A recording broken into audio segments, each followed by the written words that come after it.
Cosmopolitan Magazine recently put out an article called 8 Reasons Watching Porn Doesn't Make Him a Cheater. Let's look at these so-called reasons and see if they're right. First, Cosmo says your man can acquire his own particular set of skills that he can use in the bed with you. Cosmo says as long as he's watching smart educational porn, what does that mean? Okay. This will really just help you both out and so it's okay. I mean, let's be serious here. First, yes, the vast majority of mainstream porn is of course instructive, but instructive of what? Verbal and physical aggression? Misogynist attitudes? Hedonism?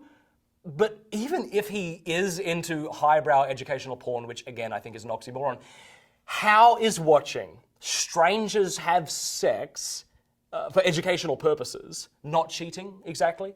Would we say the same thing if he was masturbating in the same room where the porn was being filmed? Probably not. Not if we had any sense. Second, Cosmo says porn satisfies his need for fantasies safely. Cosmo says there's nothing wrong with a man fantasizing about someone who looks nothing like you or a kind of sex you would never be into.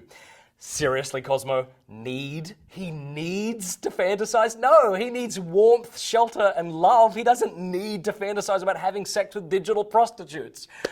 Maybe instead we should expect him to man up and be faithful, not just with his body, but with his eyes and his mind as well. Then they say that this is a way to fantasize safely. Exactly who is it safe for, Cosmo? Is it safe for the woman on the porn set who's being subjected to hours of abusive sex?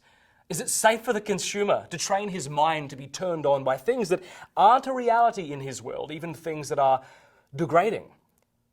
Third, Cosmo says that what a man watches doesn't define him.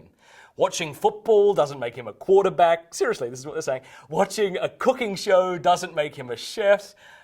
Why does it matter when it comes to sex? Here's the problem, Cosmo. Yes, everyone agrees watching football doesn't make a man a quarterback. But what's the point you're trying to make here? That watching porn doesn't make him a porn star? Yeah, okay, well, we agree. But it's totally besides the point. The question isn't whether watching porn makes him a porn star. I don't think any of your readers, well, maybe they do think that. But whether it means he's being unfaithful, or to use your language, cheating in his heart on the woman he claims to love.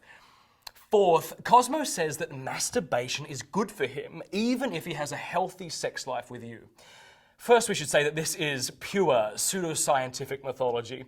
The Journal of the American Medical Association says the reports on the health effects of masturbation are mixed at best. In reality, the health benefits of masturbation are not because of the activity of masturbation, right? And forgive me, but moving your hand, getting your heart rate up. No, any measurable health benefits of masturbation are from the health benefits of ejaculation. Okay, we shouldn't be that surprised that something natural and good like ejaculation would have positive side effects. But does that mean because something has positive side effects, we can therefore seek an orgasm however we want? I don't think so. According to a study published in the American Journal of Public Health, masturbation is actually associated with fewer health benefits and even increased health risks compared to sexual intercourse. Masturbation is actually associated with more symptoms of depression and more prostate abnormalities.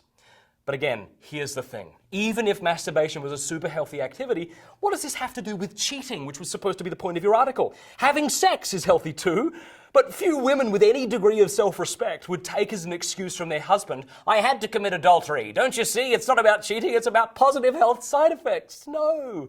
Number 5, Cosmo says the man might just be afraid to ask you to watch the porn with him. He may really want you to enjoy porn with him, so just bring porn into the bedroom, right? And that'll solve some things. This is very odd logic, isn't it? Listen, does a man watching porn by himself in the hopes that one day he'll get to watch it with his partner mean he's not sneaking around, not cheating? Of course not. That wouldn't be true if he was sleeping with a woman and he says, oh, well, sleeping with this woman isn't cheating, since I sincerely hope one day my wife will want me to invite this woman into our sex life together. Come on. Number 6, Cosmo says that the porn he's watching is probably not as good as the sex you're having anyway. Apparently that means it's not cheating. Why? Well, because a lot of the porn is poorly shot, comprehensively unbelievable, or hilariously weird. Okay, I'll agree that a lot of the porn is weird and poorly made, but again, dear Cosmo, what does this have to do with cheating? If a man said, no, actually, the porn I watch is really good, very pleasurable, camera angles are fantastic, the dialogue is lovely, would that suddenly make it cheating because it was good quality? If he settles and gets off the porn he thinks is subpar, why does this determine whether it's cheating or not? If he's made out with your best friend, right? Let's say that this guy makes out with his best friend's wife, okay? And then he says to you as the girlfriend, yes, but it wasn't nearly as good as sex with you. If we again have any degree of self-respect and sanity, would say this is clearly cheating. This is clearly being unfaithful. What does quality or satisfaction have to do with it? Nothing. 7. Cosmo says porn can be a gift for couples with mismatched sex drives. If a guy has a higher sex drive, porn is great because it respects the boundaries of your relationship so he doesn't have to nag you for sex. Again, and forgive me if I'm boring anyone at this point, but the article is on cheating, yes? So what does this have to do with cheating? I mean, if I have a mistress and having sex with her means I don't have to nag my wife for sex, does that somehow justify me having a mistress? Is sex with another person somehow not cheating because my wife doesn't have to take care of my other sexual desires as often? I don't think so. No, it doesn't. Lastly, Cosmo says, if you're worried that porn might be ruining your sexcapades or your relationships, perhaps you weren't that good to begin with. Seriously, Cosmo? Women are reading this stuff? Again, here's Cosmo's logic. If sex is bad in your relationship and your husband or boyfriend wanders off to look at porn, it isn't cheating. We would never apply the same logic to an actual affair. In summary, I'd want to say if you want your relationship to be filled with infidelity, lack of love, if you want a boyfriend that doesn't have the courage to man up and decide that your body is enough for him, this isn't something to celebrate or treat lightly. This is a really good reason to first break up with him, then take your Cosmo magazine, and for the good of humanity, set it on fire.